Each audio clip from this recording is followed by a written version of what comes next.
আসসালামু আলাইকুম রহমতুল্লাহি ওবরাকাতুহু। প্রিয় দর্শক, আজকে আলোচনা করব জুমার দিনের আমল নিয়ে এবং জুমার দিনের গুরুত্ব। জুমার গুরুত্ব আল্লাহ তাআলার কাছে এত বেশি যে কুরআনুল কারিমে জুমা নামে একটি স্বতন্ত্র সূরা আল্লাহ সুবহানাহু ওয়া তাআলা নাজিল করেছেন। আল্লাহ তাআলা কুরআনে ইরশাদ করেন, হে মুমিনগণ, জুমার দিন যখন নামাজের আহ্বান হয় তখন তোমরা আল্লাহর স্মরণে মসজিদে এগিয়ে যাও এবং বেচাকেনা দুনিয়াবি যাবতীয় কাজকর্ম ছেড়ে দাও।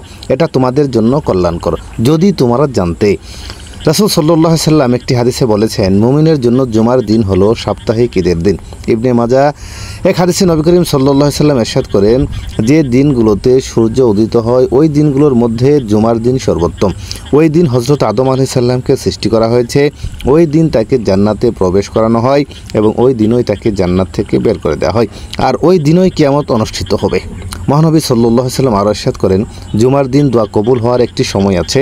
কোনো মুসলিম যদি সেই সময়টা পায় আর তখন যদি সে নামাজে থাকে তাহলে তার যে কোনো কল্যাণ কামনা আল্লাহ তাআলা পূরণ করবেন।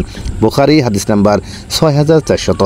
জুমার দিনে বিশেষ আমল হলো, রাসূল সাল্লাল্লাহু আলাইহি সাল্লাম ইরশাদ করেন, তোমরা জুমার দিনে আমার উপর বেশি বেশি দরুদ পাঠ করো, কেননা তোমাদের পাঠকৃত দরুদ আমার সামনে পেশ করা হয়।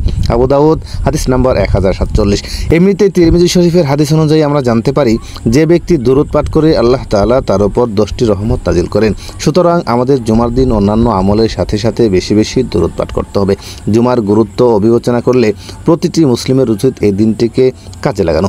প্রিয় দর্শক, আমরা যদি জুমার দিনে বেশি বেশি দরুদ শরীফ পাঠ করি, ইনশাআল্লাহ আমাদের যত মনের চাওয়া রয়েছে, আহ্বান রয়েছে, আল্লাহ তাআলা আমাদের সেই চাওয়া পূরণ করবেন। আর আমাদের যত সমস্যা রয়েছে সেই সমস্যাগুলি দরুদের বরকতে আল্লাহ তাআলা সমাধান করে দেবেন। প্রিয় দর্শক, এই ছিল আজকের ভিডিও। আশা করি আমাদের ভিডিওটি আপনাদের কাছে ভালো লেগেছে। আমাদের ভিডিওটি যদি আপনাদের কাছে ভালো লেগে থাকে তাহলে এরকম নিত্য নতুন ভিডিও পেতে আমাদের চ্যানেলটি সাবস্ক্রাইব করে আমাদের সাথেই থাকবেন। সবাই ভালো থাকুন, সুস্থ থাকুন। আসসালামু আলাইকুম।